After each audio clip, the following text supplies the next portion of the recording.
my sister and I were probably 6 or 7 years old, and my folks took on and got us a couple of tricycles, and they parked them underneath the stairs, and I got into them and was riding around the hall when my father came home, and he was ticked off, and he said, "Well, you're not going to get those now." And he didn't say any more than that. We went downtown to Sears Roebuck, and there were the two bikes in the window. I said, "Those are the bikes?" He said, "Yeah, I gave them back." Come to think, before so we finally got the bicycles, but I can remember my sister and I standing there on the side of the street just crying like hell because our bicycles were in the window.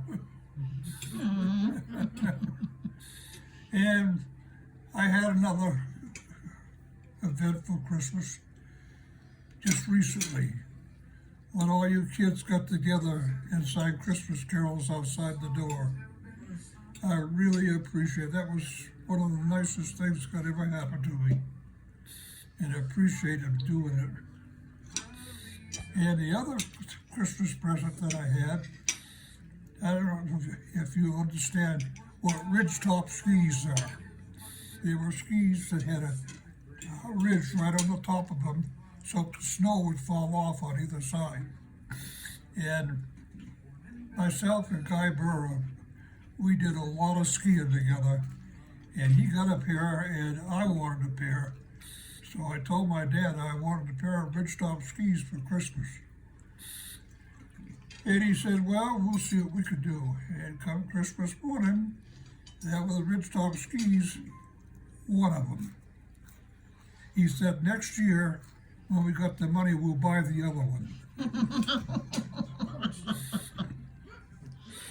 I remember that so distinctly.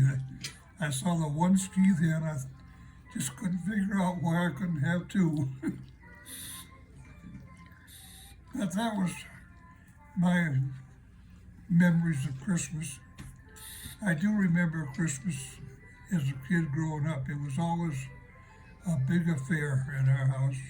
My grandmother and grandfather would be there, and I would look on the table when I got up in the morning because they were supposed to leave something for Santa Claus. And there was always a glass of beer and a cookie out there. A glass of beer and a cookie? Yep. My grandfather took to the bottle quite frequently.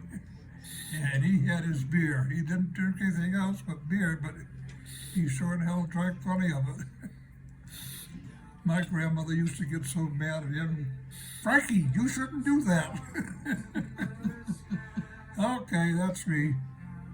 Okay, take off the antlers. They go to Nanny next. Oh,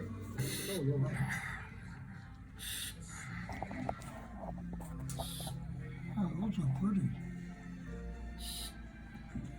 Are they on right? I don't know where they go. Okay. Are those in the horns that you nudged me with?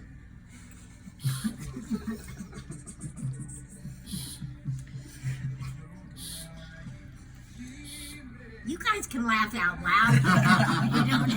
You don't have to just sit there and snicker. Thank you, Bob. Maybe I'll just tell the stories about you that were memorable for me. I don't know. I'm trying to think. I remember,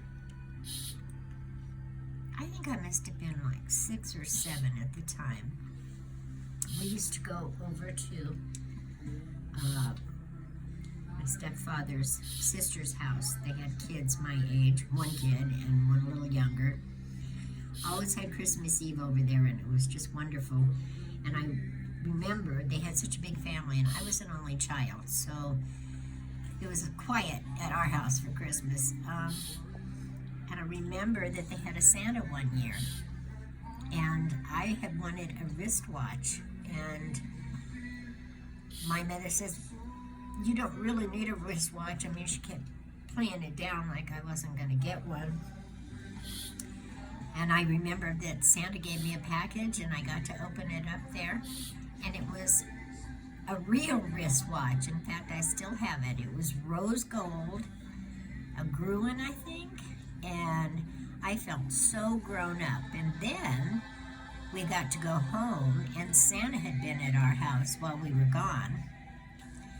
And there was a bicycle under the tree for me also. And then we used to go to midnight mass. And by then, when I got home after midnight mass, I was done for. But that was a very memorable Christmas. I remember getting my first watch. It was a big deal.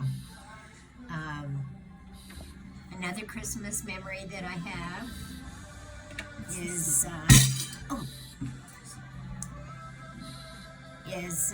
Jacob kicking the table. And was after Bob and I met, actually. It was our first Christmas together, and we went down to Chico for Christmas to my aunt and uncle's. And it was the first time Bob had met my grandfather. My grandfather was an old Italian from the old country, drank nothing but wine instead of water. But at Christmas time, he'd break out the Four Roses. I took And a bottle of Four Roses. You took him, that's right. You asked what he wanted, and we could only think of Four Roses whiskey. Four Roses were like drinking gasoline. And so my grandfather spoke very broken English still at that time, not real clear, but he latched on to Bob, and they were over in a corner, and my grandfather was pouring Bob Four Roses like it was water, and he ended up pretty stupefied, I'll put it that way. And he said that was a real experience, you know. First experience meeting my Italian family. He had a couple shot of Four Roses, and he said, just a minute, and he went and got me a glass of wine. Oh, that's right, Chaser. And he said, here's some good stuff. Yeah. That's all I have for now. Okay. I guess the only Christmas I really have a good memory of was the time I was like 5 or 6, and I ended up going downstairs and I saw all the presents, and I couldn't help but just want to open one because everybody was asleep, and I couldn't get them to get up, you know. I was like trying to get my grandma up, I was trying to get my dad up. None of them were like, you gotta wait, you know.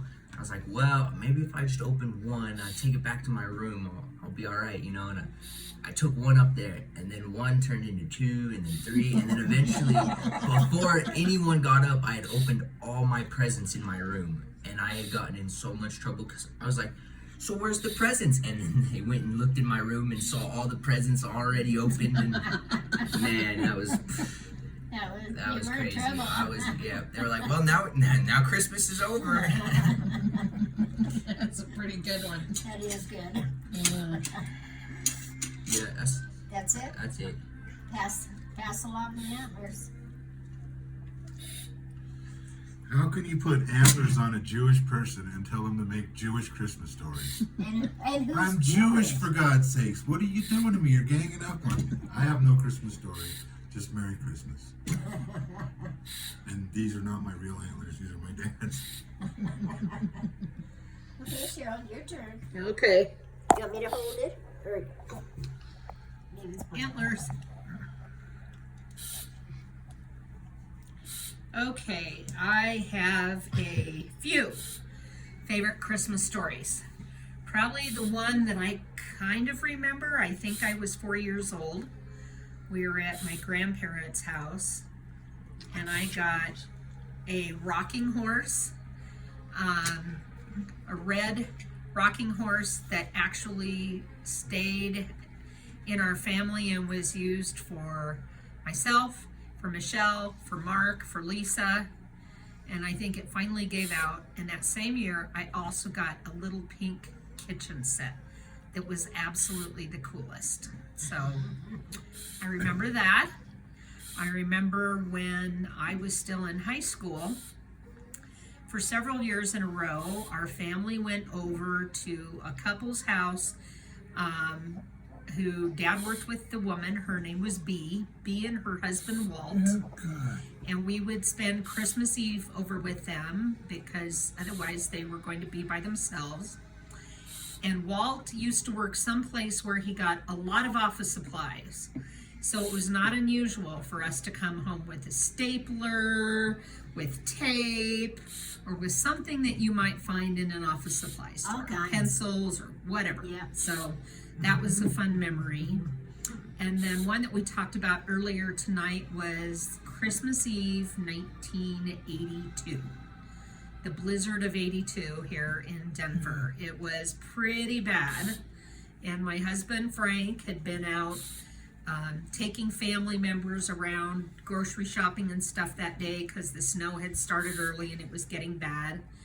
And when he got home around dinner time, he said, you better call your mom and tell her that we're not going to be able to come over for Christmas Eve because the snow is really dangerous and really bad. We just can't go out. So I was pretty crushed because I'd never spent Christmas away from family, and we were all excited. We had all these presents and everything for the family, and so I was kind of moping a little bit. And Frank, being the great guy that he was, and as much as, you know, he enjoyed celebrating Christmas, he said, oh hell, what the heck, let's go. And we loaded all of the presents into trash bags and threw them into the back of his pickup truck and four-wheeled all the way over here, which was a pretty scary experience because there was already 2.5, 3 feet of snow and ruts everywhere. And when we pulled up to Mom and Dad's house and Frank tried to pull up in the driveway, he started going over the side of the hill.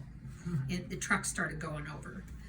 And so all the guys, Dad and Mark, and I remember that. we all got out there and helped push to try to get the truck back on track so that he could pull up. And the next day, the entire family was out shoveling snow, and it took us several hours with probably 6 or 7 people doing it. So that was quite an experience of Christmas.